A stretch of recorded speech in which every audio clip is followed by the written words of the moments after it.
Welcome to Subramani. I'm going to talk about equity, and that's what I enjoy talking about. So, let me come to some of the theories, what holds, what doesn't hold. So, having been in the market, this is being my fifth decade of investing. Let us look at some of my learnings, right? It's not to say that I have not made mistakes. I've made mistakes. I'll talk about that also. So first is, there is no one theory which holds for all time. So sometimes you have to buy PSU, sometimes you have to sell, sometimes you buy a Tata Group, sometimes you sell, sometimes, right, you take a group view, you take an industry view, you take a directional view, right, you do those kind of things. For example, if today all the cities were listed, I would be short on Bombay and long, maybe long on Lucknow, simply because the expectations from Bombay is too high or was too high, but the prices don't justify a Bombay investment. I would rather invest in Lucknow, hoping that better things will prevail. And I know that at the end of this video there will be some comments saying that, oh, how can you support Yogi or things like that. But anyway, I don't want to digress.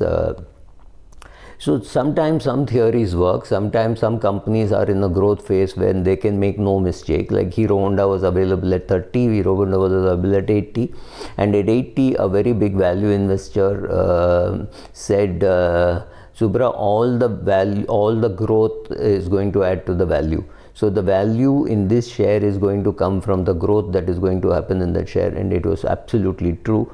I remember selling that share at $1,200. After that, of course, there has been some split and all that, but still 80 to 1200 was a great journey. Fantastic, yes, but I bought less number of shares. So right, so you have to get everything right to get into equity and make money. You have to find the right share, you have to do the right sizing.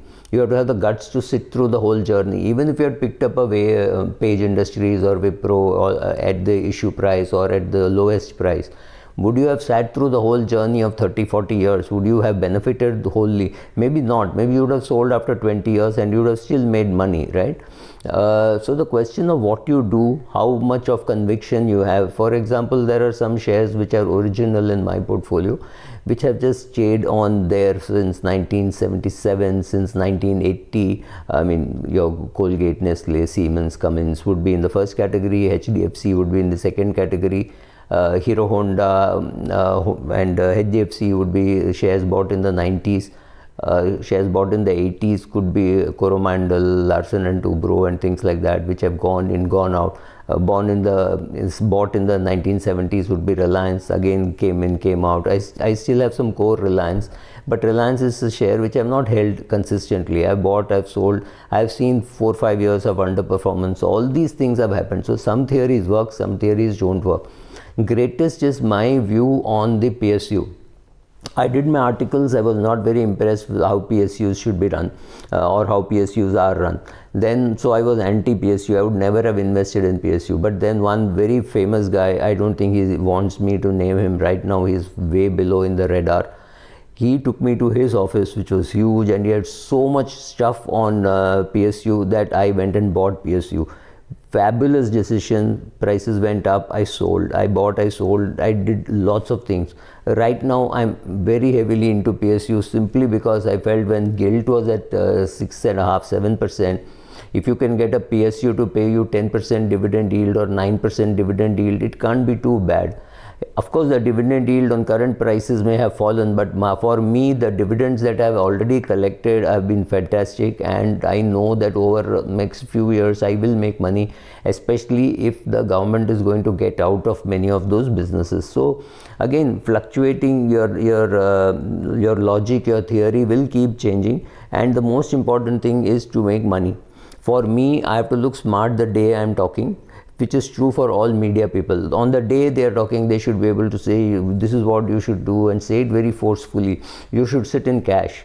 But take a view of a 5-year. In a 5-year period, will you ever make money in cash? The answer is no.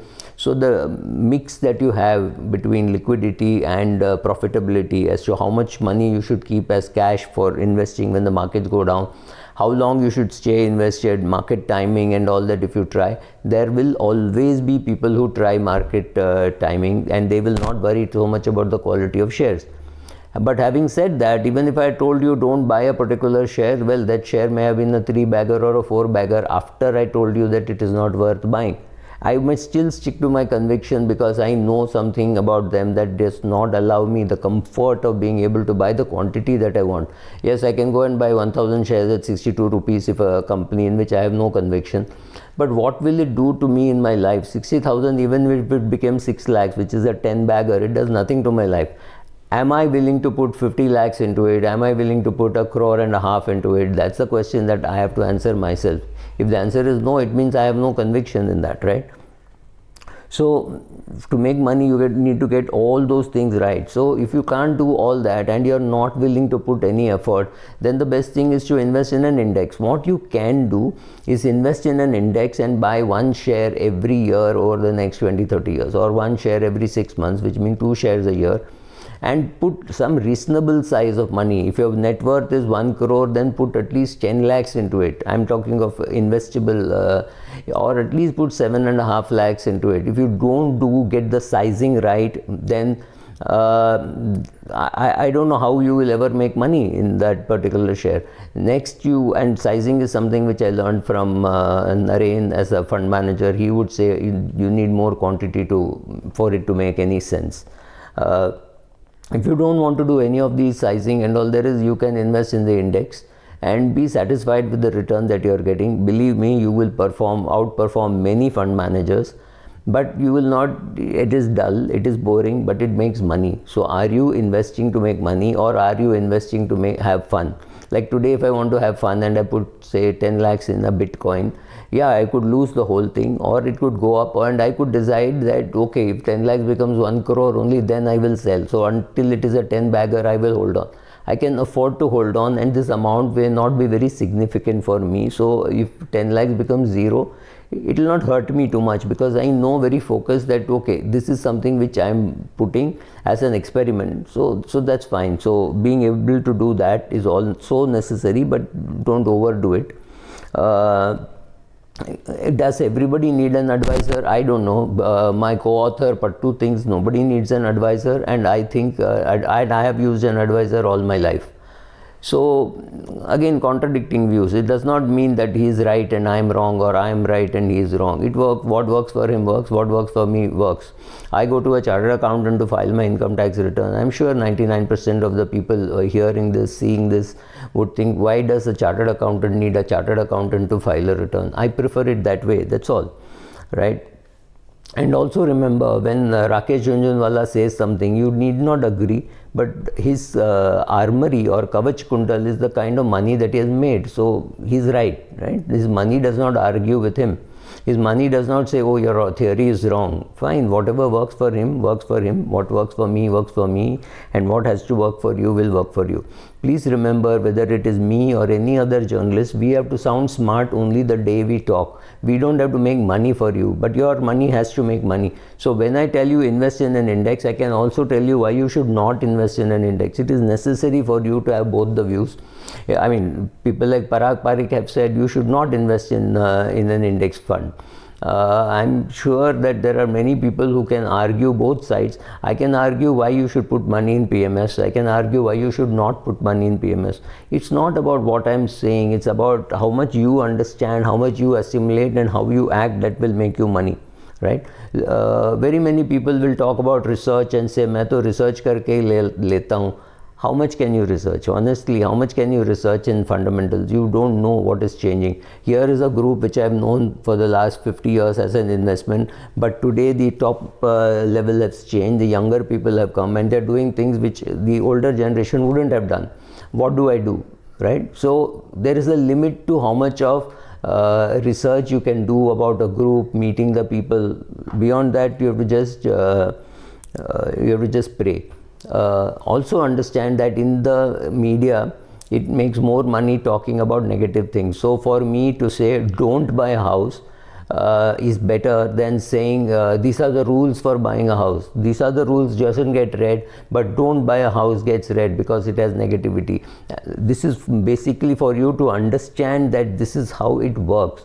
I did not think about this title, but I said, okay, these are the rules by which you should buy, and these are the reasons why you should not buy. I'm willing to talk like that about the market also. There will be some things which are positive, some things which are negative. You have to take all that into account, take a decision. People like me will come and contradict. You have to decide how much to listen and how much not to listen. What one learns over a period of time also keeps changing. So I've made money with the HDFC group, whether it was HDFC Limited, HDFC Bank, or now even HDFC AMC and HDFC Life, right? So there may be future forthcoming issues also. But it does not mean you'll always make money. Remember that when HDFC Limited came, that it was, I think originally, I think it was a par issue. And those days premium could not be so easily collected. So HDFC Bank also, hold your breath, got listed at par, the par value was 10 bucks. I think the issue price was 20 bucks, or maybe at par. I'm not very sure. I think it was at par. It got listed at 40, so I had to go and buy there. Of course, I got shares of HDFC Bank because I was a shareholder of HDFC Limited. Right, so these things have happened in the past, but does not mean that every HDFC company will always make money for you. HDFC Insurance may not make as much money for you, say, as ICICI Pru Insurance or SBI Life Insurance. You don't know what is going to happen in the future. So what you have learned, some of it has to be unlearned also, right? So will IPOs make money? Well, IPOs made money for me in 1977. IPOs made money. Does it mean now it will make money? I am a little skeptical, but there is no reason for you not to put money.